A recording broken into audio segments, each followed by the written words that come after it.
ഒന്ന് കൊരിന്ത്യർ ലേഖനം 15 അധ്യായത്തിന്റെ 50, 51, 52 വാക്യത്തിലെ 2ാമത്തെ എപ്പിസോഡാണ് നമ്മൾ കേട്ടുകൊണ്ടിരിക്കുന്നത്. എന്നെ കേൾക്കുന്ന പ്രിയപ്പെട്ടവരെ, ഞാൻ എന്തിനാ ഇത് ഇത്ര ശക്തിയോടെ പറയുന്നതെന്ന് ചോദിച്ചാൽ, കർത്താവിന്റെ വരവായി, ഒരുങ്ങേണ്ട സമയമായി.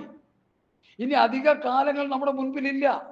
നമ്മുടെ പ്രൊജക്റ്റുകളെല്ലാം അങ്ങോട്ട് മാറ്റി വെച്ചിട്ട്, ഞാനിപ്പോൾ വരുമ്പോൾ തന്നെ കർത്താവിന്റെ ദാസനോട് പറഞ്ഞെന്താ തോന്നുന്നത്, ഈ മനുഷ്യന്റെ പദ്ധതികളും മനുഷ്യ രീതികളും മാറ്റി കർത്താവിനൊരു പദ്ധതി ഉണ്ട്. എന്താ പദ്ധതി? ഇസ്രയേലുമായിട്ടുള്ള ബന്ധത്തിൽ നമ്മൾ പഠിക്കുമ്പോൾ ഇസ്രയേൽ നമുക്കൊരു ക്ലോക്കാണ്, ഇസ്രയേൽ നമുക്കൊരു കലണ്ടറാണ്. ഇസ്രയേലിനെ നോക്കി പഠിച്ചാൽ പ്രാവചനിക സൂക്തങ്ങളിലൂടെ കർത്താവ് എപ്പോൾ വരുമെന്നൊരു ഏകദേശ ചിത്രം നമുക്ക് കിട്ടും. അങ്ങനെയെങ്കിൽ ഇസ്രയേൽ ഒറ്റപ്പെടാൻ പോവുകയാണ്. ഇസ്രയേലിനെ അമേരിക്ക, യൂറോപ്യൻ രാജ്യങ്ങൾ തള്ളിക്കളയാൻ പോവുകയാണ്. അവരൊറ്റയ്ക്കായി, ഏകനായി എല്ലാവരോടും യുദ്ധം ചെയ്യുന്ന സമയത്ത് അവരെ കീഴ്പ്പെടുത്താൻ പറ്റാത്ത നിലയിൽ വരുമ്പോൾ ഗോഗ് മാഗോഗിന്റെ നേതൃത്വത്തിൽ ഇറാൻ, പാർസികൾ, അതുപോലെ തുർക്കി, അതുപോലെയുള്ള പല ശത്രു രാജ്യങ്ങളെല്ലാം കൂടി ചേർന്ന് ഇസ്രയേൽ പർവ്വത നിരകളിൽ അവരെ ആക്രമിച്ച് കീഴ്പ്പെടുത്തി അവർ കുത്തിയെങ്കിലേക്ക് നോക്കി അവരുടെ യഥാസ്ഥാനപ്പെടുന്ന ഒരു കാലഘട്ടത്തിലേക്ക് വരാൻ പോകുകയാണ്. അത് മഹോദര കാലത്താണ് സംഭവിക്കുന്നത്. മഹോദര കാലത്തിന് മുമ്പ് സഭ ഇവിടെ നിന്ന് മാറ്റപ്പെടും.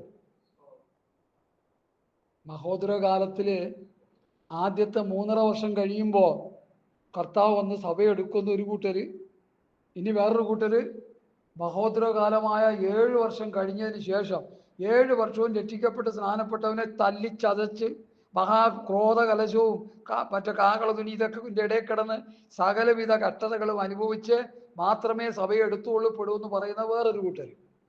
ഞാൻ അവരോട് തർക്കിക്കാൻ പോകുന്നില്ല. ഞാൻ പറയുന്നത് കേട്ടോ. എന്താണെന്നറിയോ? നിങ്ങൾ അങ്ങനെ പറയുന്നെങ്കിൽ നിങ്ങൾ അങ്ങനെ അങ്ങ് പൊക്കോ. ഞങ്ങൾ അതിനു മുമ്പ് പോകാൻ പോവുക. എന്താ പക്ഷേ നമുക്ക് തർക്കവും വാദമൊന്നുമില്ല. നിങ്ങൾ അങ്ങനെ അങ്ങ് പൊക്കോ. മഹോദര കാലത്തൂടെ പോകുന്നുണ്ട്, നിങ്ങൾ അങ്ങനെ പൊക്കോ, കുഴപ്പമൊന്നുമില്ല. എന്നാൽ എൻ്റെ കർത്താവ് പറഞ്ഞിരിക്കുന്ന, എനിക്ക് തന്നിരിക്കുന്ന വചന വെളിപ്പാടനുസരിച്ച് ഈ മഹോദര, അതിനെക്കുറിച്ച് ഇത്രയും പറഞ്ഞു വന്നുകൊണ്ട് ഞാൻ പറയുക, ഈ മഹോദര കാലം ആർക്ക് വേണ്ടിയാണ്? മഹോദര കാലത്തെക്കുറിച്ച് പ്രവചന ഭാഷയിൽ സെഖര്യാവ്, എഹെസ്കേൽ മറ്റു പ്രവചന ഭാഷകളോട് പഠിച്ചു വരുമ്പോൾ മഹോദര കാലം ആർക്ക് വേണ്ടിയാ? യാക്കോബിന്റെ കഷ്ടകാലമാണ്, യഹൂദന്മാർക്ക് വേണ്ടിയാ. മശിയെ നൂറ്റാണ്ടുകൾക്ക് മുമ്പ് തള്ളിക്കളഞ്ഞ യഹൂദന്മാർക്കുള്ള അവസാനത്തെ പണിഷ്മെന്റ്, അല്ലെങ്കിൽ അവസാനത്തെ അവർക്കുള്ള ഒരു ശിക്ഷയുടെ ഒരു പാർട്ടാണ് മഹാ ഉപദ്രവകാലം. ഈ നിലയിൽ പഠിക്കാതെ വളരെ വികലമായി പഠിച്ചിട്ട് ഞങ്ങൾ മഹോദര കാലത്തിൽ പോകുന്നു, നിങ്ങൾ പൊക്കോന്നേ. ഇവിടെ ആർക്കാ തടസ്സം? മടവാട്ടി ഇപ്പൊ തന്നെ കഷ്ടപ്പെട്ടുകൊണ്ടിരിക്കുകയല്ലേ? ഇല്ല, അത് വേണ്ട, അത് വേണ്ടെന്നേ. ഈ മഹോദര കാലം എന്നുള്ളത് ആർക്ക് വേണ്ടിയാണ് നമ്മൾ പഠിക്കേ? അത് യഹൂദിന് വേണ്ടിയുള്ളതാണത്. വചനം അങ്ങനെയാണ് പഠിപ്പിക്കുന്നത്. പഴയ നിയമം, പുതിയ നിയമം അത് തന്നെ പഠിപ്പിക്കുന്നത്. പിന്നെ ഇവര് തിരിച്ചുകൊണ്ടുപോകേണ്ട കാര്യം എന്തിരിക്കുന്നു? സ്തോത്രം.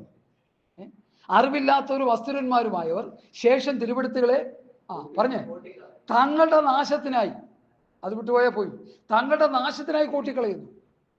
അപ്പൊ നശിച്ചു പോകാൻ വേണ്ടി അത് കൂട്ടിക്കളയാണ് അവരെ. അതിൻ്റെ കൂട്ടത്തിൽ നമ്മൾ ചെന്ന് കയറേണ്ട കാര്യം വന്നിരിക്കുന്നു. നിങ്ങളങ്ങ് പൊക്കോന്നേ, നിങ്ങൾ ആ വഴി അങ്ങ് പൊക്കോ, നമുക്ക് കുഴപ്പമൊന്നുമില്ല. പക്ഷെ ഞങ്ങളേതായാലും ഇല്ല ആ കൂട്ടത്തില്. ഞങ്ങൾ കർത്താവ് വന്ന് കാഹളം തുനിക്കുമ്പോൾ ഞങ്ങളങ്ങ് പോവുക. അതിനുശേഷം ഇതൊക്കെ ഇവിടെ നടക്കുകയുള്ളൂ. സ്തോത്രം. വചനത്തിൽ പല തെളിവുകൾ തരാനുണ്ട്. തർക്കിക്കാനും വാദിക്കാനൊന്നും നമ്മളില്ല. തർക്കവും വാദവും ദൈവസഭയ്ക്ക് ഇല്ല. ഞാൻ വിഷയത്തിലേക്ക് മടങ്ങി വരുന്നു. കാഹളം ധ്വനിക്കും, മരിച്ചവർ അക്ഷരായി ഉയർത്തെഴുന്നേൽക്കും.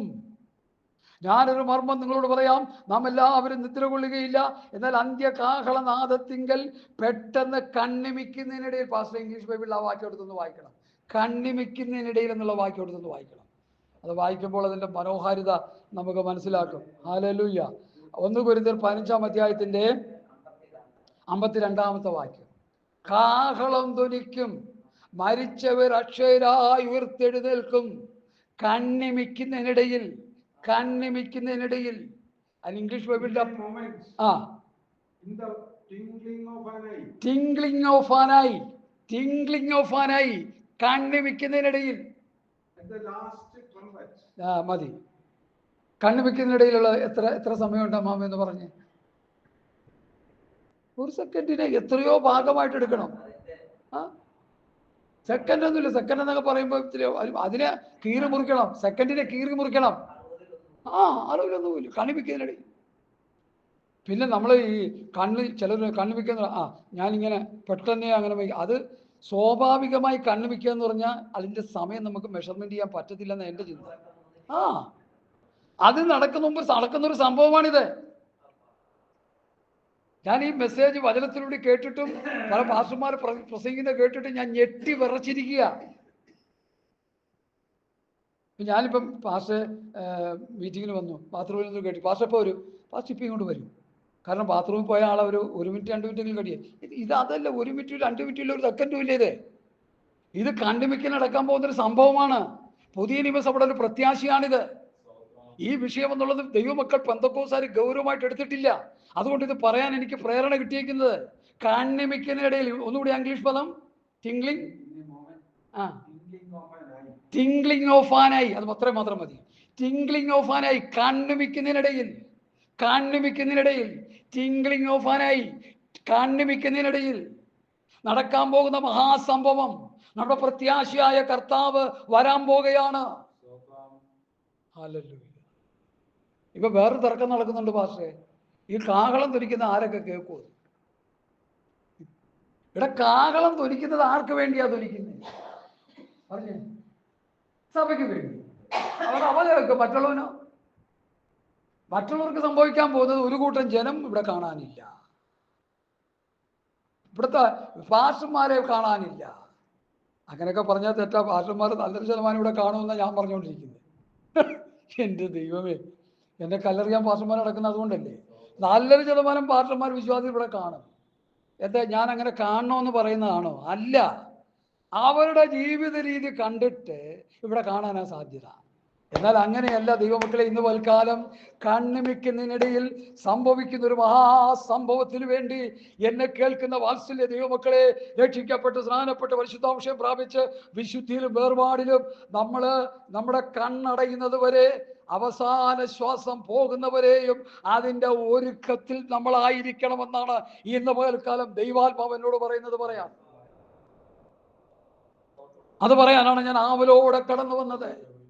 ഓ ഹല്ലേലൂയ. എൻ്റെ ഹൃദയത്തിലെ പ്രത്യാശ ഈ കണ്ണിമിക്കുന്നതിനിടയിൽ നടക്കുന്ന സംഭവത്തിൽ എനിക്ക് പോണം.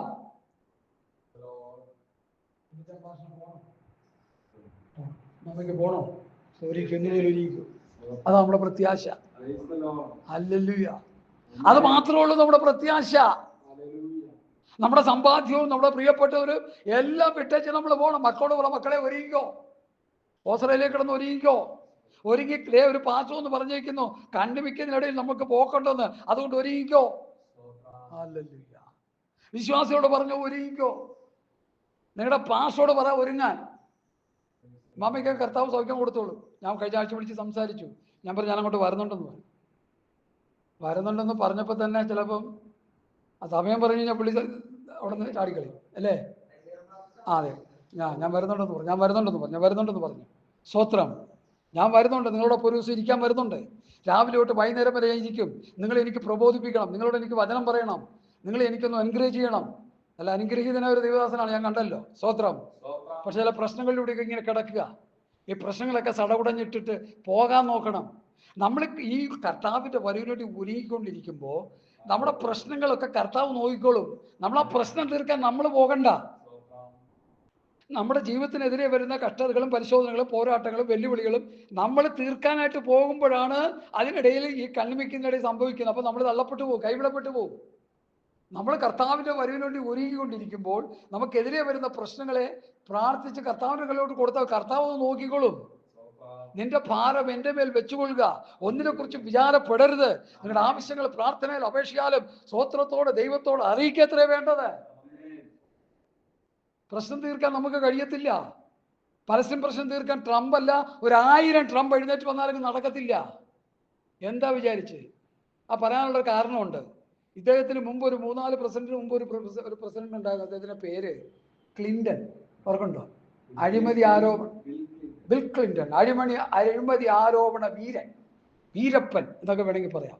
ഇദ്ദേഹം പറഞ്ഞു, ഞാൻ ഈ പ്രസിഡന്റ് സ്ഥാനം ഒഴിയുന്നതിന് മുൻപ് ഈ പലസ്തീൻ പ്രശ്നത്തിന് ഒരു പരിഹാരം ഉണ്ടാക്കിയിട്ട് ഇറങ്ങിപ്പോകത്തുള്ളൂ. പുള്ളി വേദോസം വായിക്കാത്ത ആളായതുകൊണ്ട് നമുക്ക് എന്താ പറയാനാ, പുസ്തകം വായിച്ച് മനസ്സിലാക്കിയെങ്കിൽ ഈ ഈ ഈ ഈ എന്താ പറയാ, ഈ ആ പ്രസ്താവന നടത്തത്തില്ല, ഈ വീമ്പിളക്കത്തില്ല. അങ്ങനെ പറയാനല്ല ചെയ്യാം, ഈ വീമ്പിളക്കത്തില്ല. കാരണം പുസ്തകം വായിച്ച് പഠിച്ചാൽ അറിയാം ഈ വിഷയം ഇതൊരു ഗൗരവമായ വിഷയം, ഇത് ദൈവമായിട്ട് ബന്ധപ്പെട്ട വിഷയമാണ്, ഇത് ഇസ്രയേലും ദൈവമായിട്ടുള്ള വിഷയമാണ്, ഇസ്രയേലും ജാതികളുമായിട്ടുള്ള ഇതിനൊരു പരിഹാരം ദൈവത്തിൽ നിന്ന് വരണം. അവിടെ നടക്കത്തില്ല. പ്രവാചക പുസ്തകങ്ങൾ അങ്ങനെ എഴുതിയിട്ടുണ്ട്. ഇവന്മാരൊക്കെ പുസ്തകം വായിക്കുമോ? പ്രസിഡന്റ് സ്ഥാനം കിട്ടിയെങ്കിൽ ആ കസേരയെ കയറി ഞെളിഞ്ഞിരുന്നുകൊണ്ട് അധികാരം വെച്ച് മറ്റുള്ളവനെ ഉപദ്രവിച്ചുകൊണ്ടിരിക്കുന്നവരല്ലേ. ആരും ഇതിൽ നിന്ന് വിഭിന്നനല്ല. ഒരു ശകലം വ്യത്യസ്തം ട്രംപ് പറയുന്നതിൽ എനിക്ക് സന്തോഷമുണ്ട്. കാരണം ക്രിസ്ത്യാനികളെ നൈജീരിയയിൽ പീഡിപ്പിക്കുമ്പോൾ ആ മനുഷ്യൻ പറഞ്ഞു, ഞാൻ സമ്മതിക്കത്തില്ലെന്ന്. ഞങ്ങളുടെ വർഗത്തെ പീഡിപ്പിക്കുന്നത് ഞാൻ സമ്മതിക്കത്തില്ല. അവരെന്ത് തെറ്റ് ചെയ്തിട്ടാണ് പീഡിപ്പിക്കുന്നത്? ഇനി അത് ആവർത്തിച്ചു കഴിഞ്ഞു ഞാൻ എല്ലാത്തിനെയും ചാമ്പല. എനിക്ക് വലിയ സന്തോഷം തോന്നി ആ പ്രസ്താവന കേട്ടപ്പോൾ. കാരണം ക്രിസ്ത്യാനി എന്ന് പറയുമ്പോൾ ആരായിക്കോട്ടെ, കത്തോലിക്കരോ അല്ല, നമ്മുടെ പേരിൽ അറിയപ്പെടുന്നവരല്ലേ. ക്രിസ്ത്യാനി എന്ന പേര് സ്തോത്രം പ്രവൃത്തി പുസ്തകത്തിലാണ് ഉണ്ടായത്, നമുക്കറിയാം.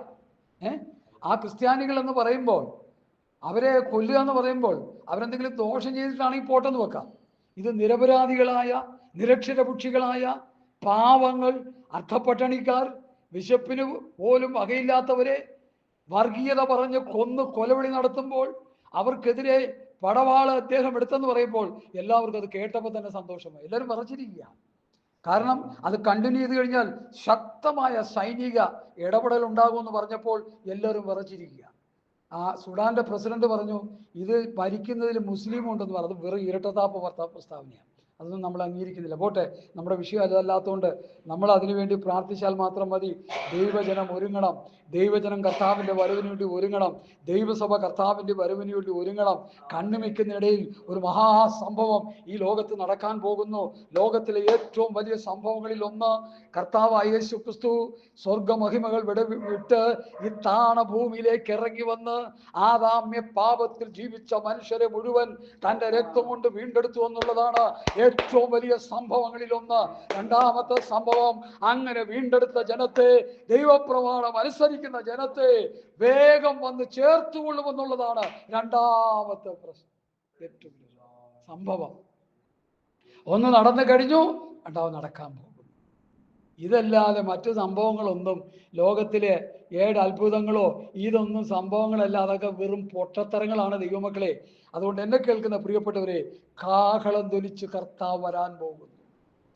ഇസ്രായേൽ മക്കളുടെ പുറപ്പാടിന് മുമ്പ് കാഹളധ്വനിയെക്കുറിച്ച് പഴയ നിയമം പഠിപ്പിക്കുന്നുണ്ടല്ലേ. കാഹളം ഊതുമ്പോൾ ജനം എന്ത് ചെയ്യണം? ഒരുങ്ങിയിരിക്കണം. ആ മാവ് കുടച്ചതൊക്കെ അതെന്ത് ചെയ്യുക? ആ ചട്ടിയിൽ തന്നെ ഇരിക്കാതെ അതെല്ലാം കൂടെ എടുത്തൊരു തോർത്തിൽ കെട്ടി തോർത്തോലിട്ടിട്ട് ആ മാവ് കൊണ്ടെല്ലാം ഒരുങ്ങിക്കോണം. അത് ദൈവം കൊടുത്തൊരു വ്യവസ്ഥയാണ്. ഞാൻ ആ ഭാഗത്തേക്കൊന്നും പോകുന്നില്ല.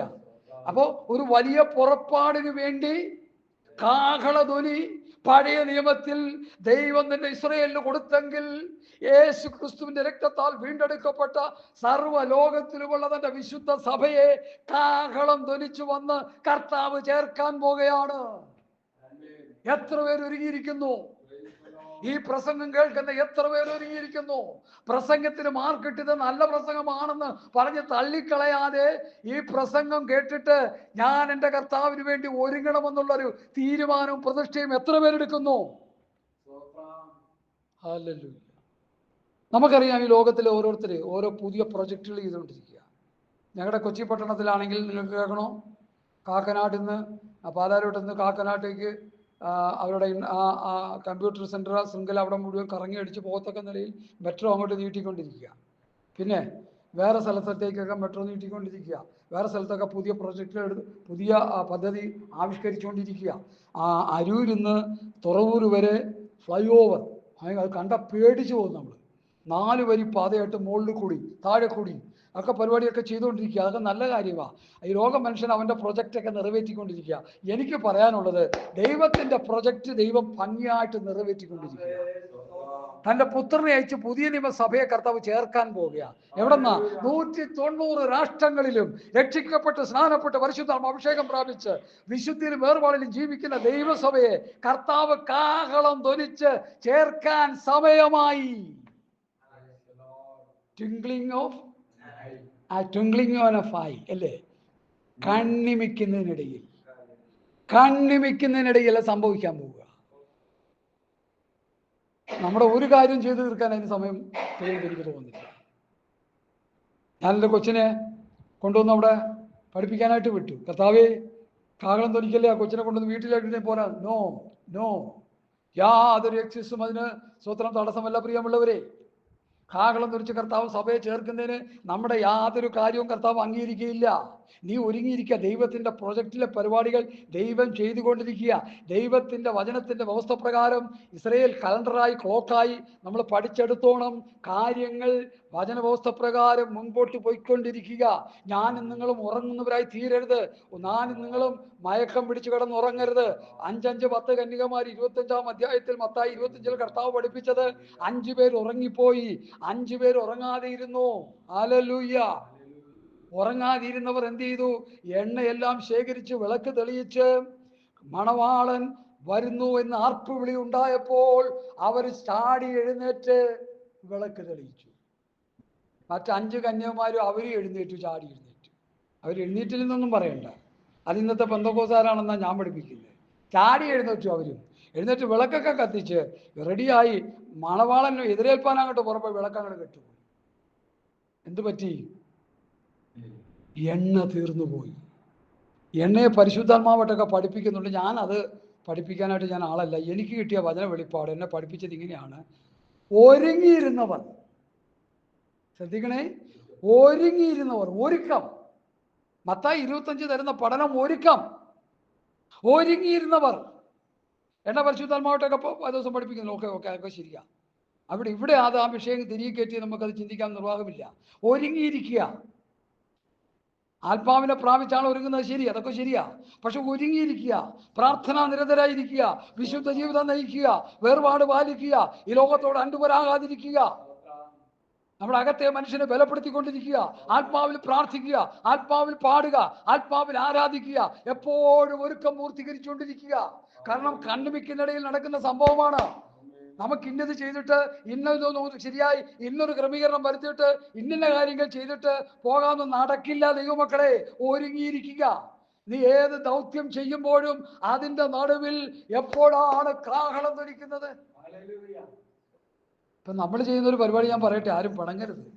കാഹളനാദം കേൾക്കാറായി കുഞ്ഞാട്ടിൻ കാന്തേ, ആകുലനാദം തീരാറായി ക്രൂശിൻ സാക്ഷികളെ. കല്യാണത്തിന് പാട്ട് പാടി പുട്ടടിക്കുക.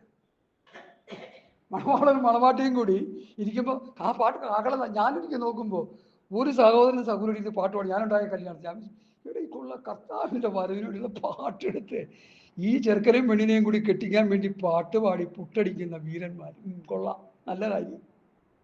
ഞാനതിന് തെറ്റ് പറയുന്നില്ല, അതൊക്കെ ചെയ്തോട്ടെ. പക്ഷെ ഈ പാടുന്നവർ ആരും ഒരുങ്ങിയിരിക്കുന്നുണ്ടോ? ഇയാളെ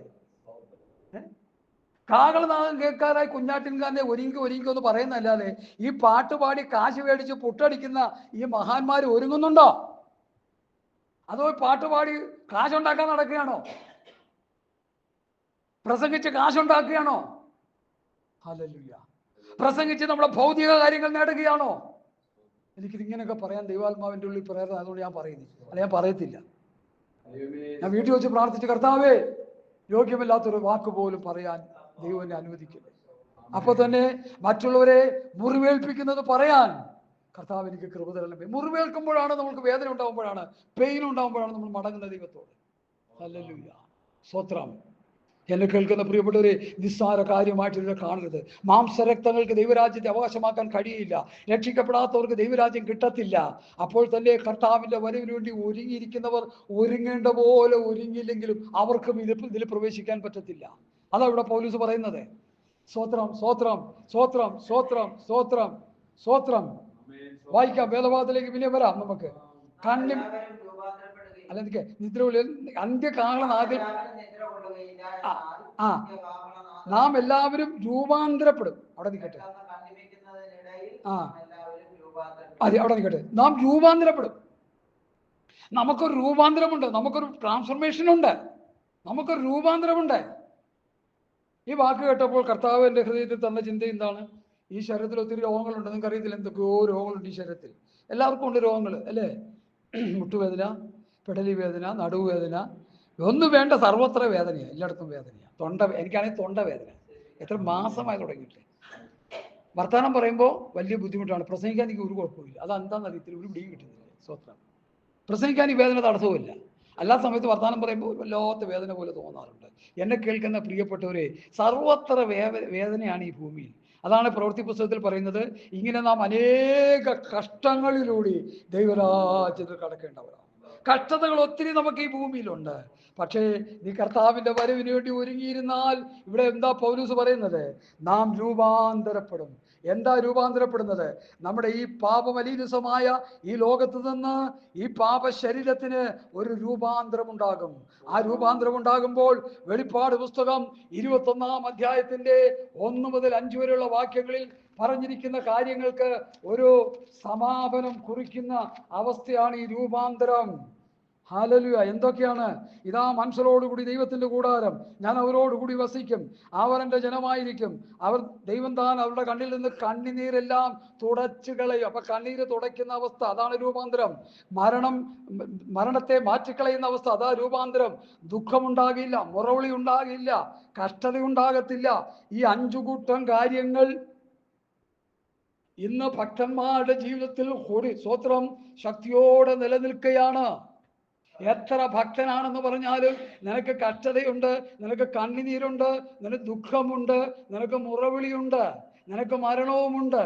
എന്നാൽ ഇതിന്റെ നടുവിൽ സന്തോഷിക്കാൻ കഴിയുമെന്നാ പത്രോസ് പഠിപ്പിച്ചത്. പറഞ്ഞു തീരാത്തതും മഹിമയുള്ളതുമായ സന്തോഷത്തോടുകൂടി ആനന്ദിക്കുന്നു എന്ന് പത്രോസ് പറഞ്ഞു. എന്നെ കേൾക്കുന്ന പ്രിയപ്പെട്ടവരെ, കർത്താവിന്റെ വരവിന്റെ പ്രത്യാശ ഹൃദയത്തിൽ നിറഞ്ഞിരിക്കുകയാണെങ്കിൽ, കഷ്ടതയുണ്ടെങ്കിലും ബുദ്ധിമുട്ടുണ്ടെങ്കിലും ഞെരുക്കമുണ്ടെങ്കിലും പ്രയാസമുണ്ടെങ്കിലും വേദനയുണ്ടെങ്കിലും രോഗമുണ്ടെങ്കിലും പ്രതികൂലമുണ്ടെങ്കിലും നിനക്ക് സന്തോഷമുണ്ട്. എന്ത് സന്തോഷം? പറഞ്ഞു തീരാത്തതും മഹിമയുള്ളതുമായ ഒരു സന്തോഷത്തിന്റെ ഉടമയാക്കി കർത്താവ് നിന്നെ തീർത്തിരിക്കുന്നു. ക്ഷയം വാട്ടം മാലിന്യമില്ലാത്ത നല്ലൊരു അവകാശത്തെ ഓർത്ത് സന്തോഷിക്കുന്നവരാണ് നീ യുവാക്കൾ. നമ്മൾ അങ്ങനെയാണോ? എന്റെ വചനം കേട്ടുകൊണ്ടിരിക്കുന്ന പ്രിയപ്പെട്ടവരെ, നമ്മൾ അങ്ങനെയാണ്. യൂട്യൂബിലൂടെ കേൾക്കുന്ന സഹോദരി സഹോദരങ്ങളെ, നിങ്ങൾ അങ്ങനെയുള്ളവരാണോ? നിങ്ങൾ വിലപിച്ചുകൊണ്ടിരിക്കുന്നവരാണോ? നിങ്ങൾ ദുഃഖിച്ചുകൊണ്ടിരിക്കുന്നവരാണോ? നിങ്ങൾക്ക് സന്തോഷിപ്പാൻ വക തരുന്നുണ്ട്. എന്താണ്? ഞാൻ നിങ്ങൾക്ക് സ്ഥലമൊരുക്കാൻ പോകുന്നു. ഞാൻ പോയി സ്ഥലമൊരുക്കിയാൽ ഞാൻ ഇരിക്കുന്നിടത്ത് നിങ്ങളും ഇരിക്കേണ്ടതിന് പിന്നെയും എന്ന് നിങ്ങളെ എൻ്റെ അടുക്കൽ ചേർത്തുകൊള്ളും. കളക്ടറേറ്റിലോട്ട് ചെന്നു കഴിഞ്ഞാൽ കളക്ടറെ ഒന്ന് കാണണമെന്ന് പറഞ്ഞാൽ പോലും നമുക്ക് പറ്റില്ല. പിന്നെ നിർബന്ധമാണെന്ന് പറഞ്ഞാൽ അവരെന്ത് ചെയ്യും? നമുക്ക് വേണ്ടി ഒരു ടോക്കൺ തരും, അല്ലേ? ടോക്കൺ തന്നു കഴിഞ്ഞാൽ നമ്മുടെ ആവശ്യങ്ങളെല്ലാം പറഞ്ഞ് ഒരു ആപ്ലിക്കേഷനൊക്കെ കൊടുത്ത്, അപ്പോൾ അദ്ദേഹത്തിന് മനസ്സിൽ തോന്നിയാൽ എന്നാ വരാൻ പറയും. അത് അവരുടെ സമയത്തിന് അവിടെ ചെന്ന്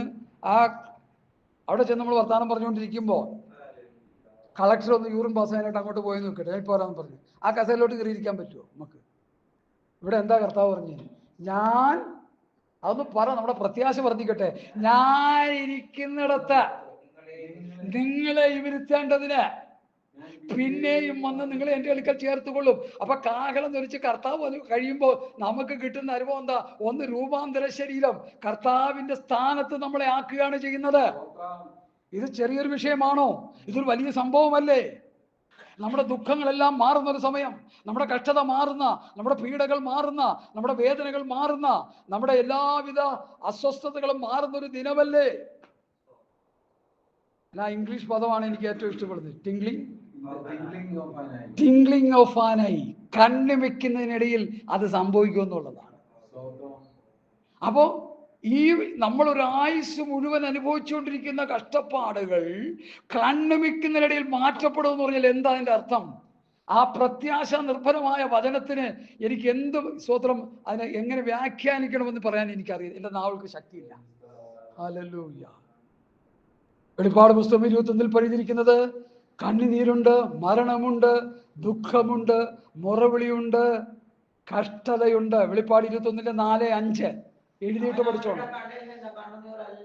കണ്ണുനീരെല്ലാം തുടച്ചു കളയും, ഇനി മരണം ഉണ്ടാകയില്ല, ദുഃഖവും മുറവിളിയും കഷ്ടതയും ഇനി ഉണ്ടാകയില്ല. ഒന്നാമത്തത് കഴിഞ്ഞുപോയി. സിംഹാസനത്തിൽ ഇരിക്കുന്നവൻ ഇതാ ഞാൻ സകലതും പുതുതാക്കുന്നു എന്നരുളി ചെയ്തു. പോരെ? ആ മതി, സത്യവുമാകുന്നു. ഈ വചനമാണ് സത്യം. ഇത് സംഭവിക്കാൻ പോവുക. കണ്ണ് മിക്കുന്നതിനിടയിൽ സംഭവിക്കാൻ പോവുക. എത്ര ദൈവമക്കൾ ഇത് വിശ്വസിക്കുന്നു? പെന്തക്കോസ്തുകാരാണെന്ന് പുസ്തകം എടുത്തുകൊണ്ട് ഞായറാഴ്ച സഭായത്തിൽ ഓടുന്ന പെന്തക്കോസ് സമൂഹമേ, ഞാൻ നിങ്ങളോട് ചോദിക്കും, നിങ്ങളിത് വിശ്വസിക്കുന്നോ? അത് വിശ്വസിക്കുന്നെങ്കിൽ അതിനു വേണ്ടിയുള്ള ഒരുക്കം എവിടെ? അതിനുവേണ്ടി നിന്നിൽ എണ്ണയുണ്ടോ? എണ്ണയെടുത്ത് ഒരുങ്ങിയിരിക്കുന്ന ബുദ്ധിയുള്ള കന്യകമാരെ പോലെ ആണോ നീ? പക്ഷേ ഞാനൊരു വിഷയത്തിന് വേണ്ടി പോകാനുണ്ട്, ഒരാഴ്ച കഴിഞ്ഞേ വരുള്ളൂ. എന്താ കാര്യം? ഏതോ ലോക കാര്യത്തിന് വേണ്ടിയാ. അപ്പൊ കർത്താവിന്റെ ഓരോ അതൊക്കെ ഇപ്പൊ അന്നോട്ടെ പൗലോസ് പറയാൻ തുടങ്ങിയ, അതുകൊണ്ടൊന്നും പൗലോസ് അന്നോട്ടെ പറയാൻ തുടങ്ങിയ. ഇനിയിപ്പോ നമ്മളതിനു വേണ്ടി ഒരുങ്ങണമെന്ന് എന്താ കാര്യം? ഇവിടെ ഒരുങ്ങിയിരിക്കുന്നവരെ തെറ്റിക്കാൻ ഇഷ്ടം പോലെ കിടക്കുക. കഴിഞ്ഞ 1 മാസം മുമ്പാണെന്ന് തോന്നുന്നു ഒരു നീഗ്രോ പാസ്റ്റർ പറഞ്ഞു, ഇതാ കർത്താവ് വരാൻ പോകുന്നു, കർത്താവ് വരാൻ പോകാന്ന് പറഞ്ഞു. ഡേറ്റും കൊടുത്തു പുള്ളി. പക്ഷേ പുള്ളിയുടെ അഡ്രസ് പോലും ഇല്ല. പാസ്റ്ററിന്റെ പേര് പറയാം, നൈജീരിയക്കാരനെ പറ്റാണെന്ന് തോന്നുന്നു, യോശുവ. കേട്ടിട്ട് നമ്മളെല്ലാവരും കേട്ടതാ. പിന്നെ ആരും ഞാൻ ചാകാത്തത് മഹാഭാഗ്യം. കാരണം ഈ വിടുവായത്തരം കേട്ടിട്ട് ആരും ചാകാത്ത ഭാഗം. അപ്പൊ നമുക്ക് മനസ്സിലായി കർത്താവിന്റെ വരവിനെ കുറിച്ച് കർത്താവിന് പോലും അറിയില്ലെന്ന് പറയുമ്പോൾ ഈ പുള്ളിക്ക് അങ്ങനെ അറിയാൻ? കർത്താവ് എനിക്ക് പോലും അറിയാം. പിന്നെ എന്തിനാ ഈ പുള്ളി ഈ പുള്ളി പറഞ്ഞു കേട്ട ആൾക്കാർ സോഷ്യൽ മീഡിയ കർത്താവ് വരാൻ പറഞ്ഞു കൊടുത്തു. എടാ, ഈ വിടുവായത്തരം പറഞ്ഞാൽ സോഷ്യൽ മീഡിയയിൽ പോലും കയറ്റരുത്. അതൊന്നും അറിഞ്ഞു പാവം പോലും നടിക്കരുത്. ആ പ്രസ്താവന നമ്മൾ കേൾക്കരുത്. അതെടുത്ത് മറ്റുള്ളവർക്ക് ഷെയർ ചെയ്യരുത്. അപ്പൊ അതിന്റെ അർത്ഥം എന്താ? ഒരുങ്ങിയിരുന്നോ ചിലപ്പോൾ തട്ടിപ്പോവും അല്ലെങ്കിൽ എന്ന് പറയാനല്ലേ? എന്നെ കേൾക്കുന്ന പ്രിയപ്പെട്ടവരെ, ഇത് പലതും സംഭവിക്കും ഇവിടെ. കർത്താവിന്റെ വരവിന് മുമ്പ് കള്ളപ്രവാചകന്മാരും ദുർപദേഷ്ടന്മാരും എഴുന്നേറ്റ് വരും. നമ്മളതിനൊന്നും ചെവി കൊടുക്കരുത്. സ്തോത്രം. 2 പത്രോസിന്റെ ലേഖനം 1-ാം അധ്യായം 2 പത്രോസ് 2:1 മുതൽ 3 വരെ ഒന്ന് വായിച്ചാട്ടമ്മാമേ. 2 പത്രോസ് 2-ാം അധ്യായം അതിന്റെ 1-ാം വാക്യം മുതൽ 3-ാം വാക്യം വരെ ഒന്ന് വായിച്ചാട്ടെ. ഹല്ലേലൂയ. നന്ദിയോടെ സ്തുതിക്കുന്ന കർത്താവേ, സ്വോത്രം സ്വോത്രം സ്വോത്രം. ഉണ്ടായിരുന്നു. അപ്പൊ ഞങ്ങളുടെ ഇടയിൽ ഉണ്ടായിരുന്നു, നിങ്ങളുടെ ഇടയിൽ ഉണ്ടാവും. നമ്മോട് പറയാ. അടുത്ത, അവർ നാശകരമായ മതഭേദങ്ങളെ നുഴയിച്ച് തങ്ങളെ വിലയ്ക്ക് വാങ്ങിയ നാഥനെ തള്ളിപ്പറഞ്ഞ് തങ്ങൾക്ക് തന്നെ ശീഘ്രനാശം വരുത്തും. അടുത്ത, അവരുടെ ദുഷ്കാമ പ്രവൃത്തികളെ പലരും അനുകരിക്കും. അവർ നിമിത്തം സത്യമാർഗം ദുഷിക്കപ്പെടും. ആ കാലഘട്ടമാണിത്. പത്രോസ് പറഞ്ഞ പ്രവചനം നിറവേറിക്കൊണ്ടിരിക്കുന്ന ഒരു കാലഘട്ടമാണ് പെന്തക്കോസ്ത് സമൂഹമേ. നിങ്ങളിത് മനസ്സിലായിക്കോളൂ. ഇന്ന് കള്ളപ്രവാചകന്മാരും ദുരുപദേഷ്ടന്മാരും ശക്തിയോടെ എഴുന്നേറ്റ് അവരുടെ പ്രവൃത്തികൾ ചെയ്ത് മനുഷ്യനെ തെറ്റിച്ചു കൊണ്ടിരിക്കുകയാണ്. ഊതിയിട്ടും ഉന്തിയിട്ടും കുരപ്പിച്ചും ചിരിപ്പിച്ചും ഛർദ്ദിപ്പിച്ചും ലോകത്തിന്റെ ഭൗതിക അനുഗ്രഹങ്ങൾ പ്രവചിച്ചും അവരെ നാശിപ്പിച്ചു കൊണ്ടിരിക്കുന്ന ഒരു കാലഘട്ടമാണ്. അതുകൊണ്ട് കർത്താവും അപ്പോസ്തലന്മാരും വിശുദ്ധ പ്രവാചകന്മാരും വിശുദ്ധമായി പറഞ്ഞിരിക്കുന്ന വചനത്തിന്റെ വെളിപ്പാടുകൾ ഹൃദയത്തിൽ സംഗ്രഹിച്ച് ജീവിച്ചില്ലെങ്കിൽ നമ്മൾ തെറ്റിപ്പോകും. തിരുവെഴുത്തുകളെയും ദൈവശക്തിയും അറിയായാൽ നമ്മൾ തെറ്റിപ്പോകും. ആരും നമ്മളെ തെറ്റിക്കരുത്. പ്രവൃത്തി പുസ്തകം 20-ാം അധ്യായത്തിന്റെ 27 മുതൽ വാക്യങ്ങൾ ഞാൻ വായിക്കുന്നു. ദൈവത്തിന്റെ ആലോചന ഒട്ടും മറച്ചു വയ്ക്കാതെ ഞാൻ മുഴുവനും അറിയിച്ചു തന്നിരിക്കുന്നുവല്ലോ. ദൈവത്തിന്റെ ആലോചന അറിയിക്കാൻ നർമ്മക്കണ്ണനും ആ കണ്ണനും ഈ കണ്ണനും ഈ പാസ്റ്റർ ഒന്നും വരണ്ട. അപ്പോസ്തലനായ പൗലൂസ് ദൈവത്തിന്റെ ആലോചന മുഴുവനും അറിയിച്ചു തന്നിട്ടുണ്ട്. പൗലൂസ്, പത്രോസ്, യോഹന്നാൻ, യാക്കോബ്, യൂദ ആദ്യായ പ്രവാചകന്മാർ നമുക്ക് എഴുതി തന്നിരിക്കുന്ന പുതിയ നിയമ വചനത്തിന്റെ വെളിപ്പാടുകളിൽ നമുക്ക് ആവശ്യമുള്ളതെല്ലാം ഉണ്ട്. ദൈവത്തിന്റെ ആലോചനകളെല്ലാം ഉണ്ട്. അത് വായിച്ച് പഠിച്ച് അത് ഹൃദയത്തിൽ സംഗ്രഹിച്ച് ആ വചനങ്ങൾ ഹൃദയമെന്ന മാംസപ്പലകയിൽ എഴുതി ആ വചന വ്യവസ്ഥ പ്രകാരം ജീവിച്ചില്ലെങ്കിൽ നമ്മളെ തെറ്റിപ്പോകും, നമ്മളെ തെറ്റിച്ചു കളയും. നിങ്ങളെ തന്നെയും താൻ സ്വന്തം രക്തത്താൽ സമ്പാദിച്ചിരിക്കുന്ന ദൈവത്തിന്റെ സഭയെ മേപ്പാൻ പരിശുദ്ധാത്മാവ് നിങ്ങൾ അധ്യക്ഷരാക്കി വെച്ച ആട്ടിൻകൂട്ടം മുഴുവനെയും സൂക്ഷിച്ചു കൊള്ളുവീൻ. ഞാൻ പോയ ശേഷം ആട്ടിൻകൂട്ടത്തെ ആദരിക്കാത്ത കൊടിയ ചെന്നായ്ക്കൾ നിങ്ങളുടെ കടക്കുമെന്ന് ഞാൻ അറിയുന്നു. ശിഷ്യന്മാരെ തങ്ങളുടെ പിന്നാലെ വലിച്ചു കളയുവാനായി വിപരീത ഉപദേശം പ്രസ്താവിക്കുന്ന പുരുഷന്മാർ നിങ്ങളുടെ ഇടയിൽ നിന്ന് എഴുന്നേൽക്കും. ഒരു ഇന്റർനാഷണൽ പാസ്റ്ററിനോട് എൻ്റെ സഹശുശ്രൂഷകനായ ജോസ് പാസ്റ്റർ ചോദിച്ചൊരിക്കെ, ആ ജോസ് പാസ്റ്ററിനോട് ഈ ഇന്റർനാഷണൽ പാസ്റ്റർ ചോദിച്ചു, ഈ ചെന്നായി ആരാണ്? വിപരീത ഉപദേശം പ്രസ്താവിക്കുന്ന ആരാണ്? പുള്ളിക്ക് അറിയത്തില്ല. കാരണം വേദോസ്തം വായിക്കുകയില്ല, പ്രാർത്ഥിക്കുകയില്ല, വല്ലവരും പറയുന്ന പ്രസംഗം കേട്ട് പറയുക. അവിടെയാണ് തെറ്റിപ്പോകുന്നത്. ഹല്ലേലൂയ. ചെന്നായി ആരാണെന്ന് ചോദിച്ചാൽ ഇവിടെ വ്യക്തമായി പറയുന്നുണ്ട്. ആരാ ചെന്നായി? ഒന്ന് വായിച്ചേ, അമ്മ ഒന്ന് വായിച്ചു, ഉറച്ചൊന്ന് വായിച്ച വാക്യം. ഞാൻ പോയ ശേഷം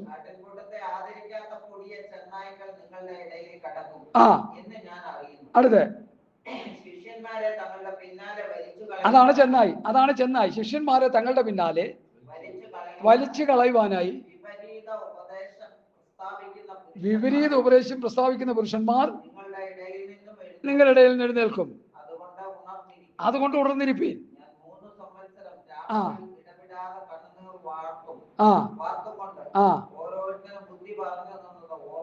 അതിനടുത്ത പ്രസ്താവന 32-ാം വാക്യം ശക്തമാണ്. വായിച്ചാട്ടെ. ആമേൻ.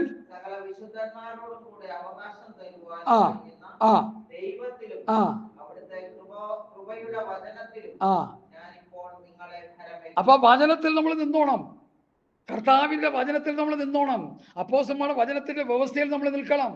നിങ്ങൾ എൻ്റെ വചനത്തിൽ നിലനിൽക്കുന്നുവെങ്കിൽ വാസ്തവത്തിൽ നിങ്ങൾ എൻ്റെ ശിഷ്യന്മാരായി. വാസ്തവത്തിലെ ശിഷ്യന്മാരും അല്ലാത്ത ശിഷ്യന്മാരെ കൊണ്ട് നിറഞ്ഞു കിടക്കുക. ഇപ്പൊ ഇവിടെ അല്ലാത്ത ശിഷ്യന്മാരാ കൂടുതല്.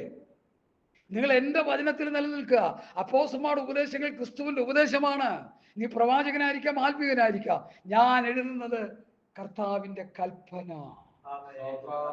ഞങ്ങൾ വാക്കിനാലോ ലേഖനത്താലോ തന്ന പ്രമാണങ്ങൾ, കൽപ്പനയെ മുറുകെ പിടിച്ചുകൊള്ളുക. നിത്യജീവനെ മുറുകെ പിടിച്ചുകൊള്ളുക എന്ന് 1 തീമോഥെയോസ് 6:2 സ്ഥലത്ത് പറയുന്നുണ്ട്. നിത്യജീവനെ മുറുകെ പിടിച്ചുകൊള്ളുക, സാക്ഷാലുള്ള ജീവനെ മുറുകെ പിടിച്ചുകൊള്ളുക. അത് രണ്ടും ഈ പ്രമാണത്തെ മുറുകെ പിടിച്ചുകൊള്ളുക എന്നാണ് പറയുന്നത്. എത്ര പേര് നമ്മളത് മനസ്സിലാക്കുന്നു പ്രിയമുള്ളവരെ? ഹല്ലേലൂയ. സ്തോത്രം, സ്തോത്രം, സ്തോത്രം, സ്തോത്രം.